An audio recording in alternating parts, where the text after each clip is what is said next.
네, 먼저 조배수 의원님 발언에 대해서 매우 유감이다. 전형적인 내로남불 적반하장이다. 이렇게 생각을 합니다.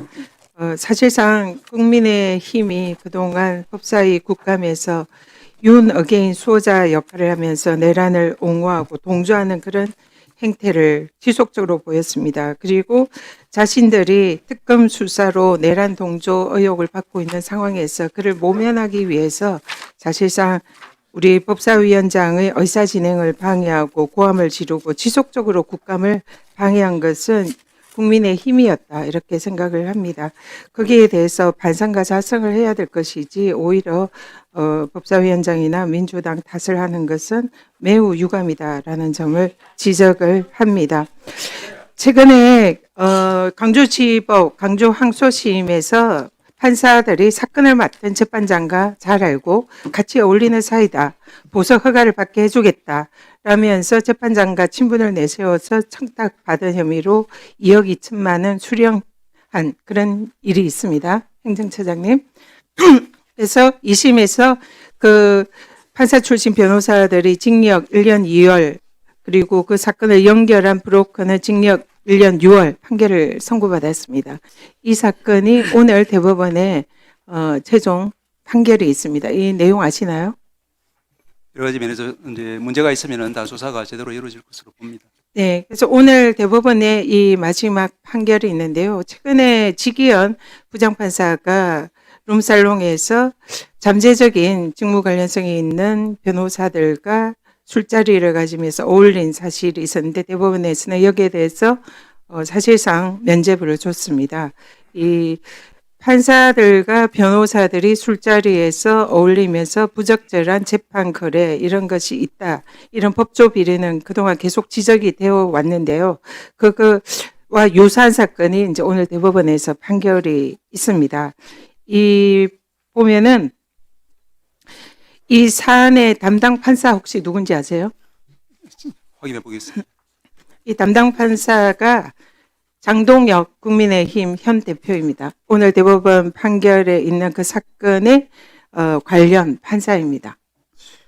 지금 1심 판결문에 보면 정관 변호사가 브로커에게 장동혁 재판장과 술도 마시고 밥도 먹을 수 있는 사이다. 라고 장동혁과의 친분 관계를 강조하고 사건을 수임을 해서 사실상 이 보석으로 석방을 시켰고 그게 법조 비리로 지금 재판을 받아서 현재 오늘 대법원 판결을 앞두고 있습니다. 항소심에서는 장동혁 판사에 대해서 직접적으로 여러 차례 언급을 하고 있습니다. 장동혁과 친분 관계를 이용해서 수임을 해서 유리한 결과를 얻고자 했다. 또 변호사는 장동혁 판사와의 친분 관계를 이용해서 일을 제안을 했다. 그리고 장동혁 판사와 친분 관계를 이용해서 건설업자를 보석으로 석방해 주는 대가로 거액을 수수했다. 장동혁 판사의 휴대전화로 전화해서 건설업자 사건을 봐달라고 했다. 이렇게 항소심 재판부의 판결 내용입니다. 실명으로 여러 차례 항소심 재판부가 1심보다 더 높은 형량을 선고를 하면서 여러 차례 언급을 했습니다. 2심 판결문에 정말 충격적인 내용이 나옵니다.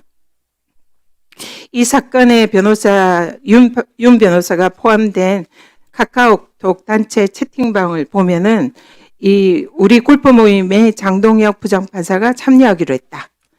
그리고 장동혁 판사를 채팅방에 초대를 했습니다. 그리고 장동혁 판사가 포함된 사적 모임에 참석을 했고 또 장동혁 판사의 휴대전화로 통화해서 이 사건에 관해서 기록을 잘 살펴달라라고 말했습니다. 근데 이 변호사는 수임계, 변호사 선임계도 제출을 하지 않았습니다. 그리고는 친분 관계가 있는 장동혁 판사에게 전화해서 이 사건을 잘 봐달라라는 취지로 얘기를 했고 그 내용이 결국은 성공을 해서 이 건설업자를 보석을 받아냅니다. 그리고는 그 대가로 1억 5천만 원을 받습니다. 보석을. 이게 지금 이제 오늘 대법원 판결에서 나오는 사건입니다. 근데 장동혁 판사가 이 사건을 어떻게 처리를 했냐. 퇴임 하루를 앞둔 전날에 보석 허가를 해줍니다. 그리고는 이 보석 허가를 한데 통상 이 판사들이 퇴임하려면 그 직전에 후임 판사에게 사건을 넘기고 판단을 멈추는 게 통상의 예 아닙니까? 말씀드릴까요? 근데 이 사건은 하루 전에 이 부적절한 모임을 가지고 친분 관계를 가지고 있는 정관 판사 출신 변호사가 수임계도 없이 선임한 사건 전화로 이렇게 청탁한 사건을 보석 허가를 하루 전에 하고 바로 퇴임을 합니다. 그리고 정치에 입문을 해요. 이 사안에 대해서 어떻게 생각하십니까? 전형적인 이거는 사법, 법조 비리다 이렇게 생각을 하는데 우리 차장님 견해는 어떠세요? 예, 위원님 잘 아시는 바와 같이 판사 처신이 사법 실력에 직결되기 때문에 모든 법관들이 처신에 신중해야 한다. 그 부분에 대해서는 전적으로 공감합니다.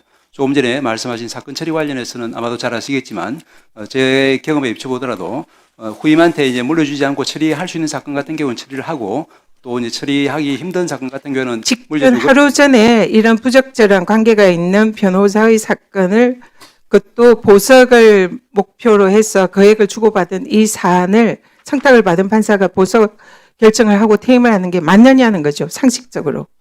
예, 구체적인 내용은 제가 잘 모르기 때문에 말씀드릴 수 없지만 상식을 아까 말씀드린 말씀드립니다. 것처럼 법관이 처신에 신중해야 한다. 그런 기본 원칙에 대해서는 말씀드립니다. 지금 그동안 국감을 하면서 법원이 사실상 이런 법조 비리와 관련해서는 그야말로 솜방망이 면죄부를 줬다는 것을 확인을 했습니다. 자정 능력이 없다는 것을 온 국민이 지켜봤습니다. 이런 사안에조차 제대로 된 말씀을 못하고 사실상 두둔하는 그런 발언을 하는 것을 국민들이 어떻게 지켜보겠습니까? 그러니까 사법부에 대한 불신, 신뢰가 떨어지는 거 아니겠습니까? 이 부분에 관해서 우리 공수처장님 예. 여기에 대해서 지금 사실상 당시에 현직 판사로서 이 사건에 비껴나갔다 생각합니다. 법조에 대한 이 부분에 관해서 수사할 필요가 있다 생각하지 않습니까? 지금 말씀하신 부분 포함해서 한번 검토해 보겠습니다. 네, 한번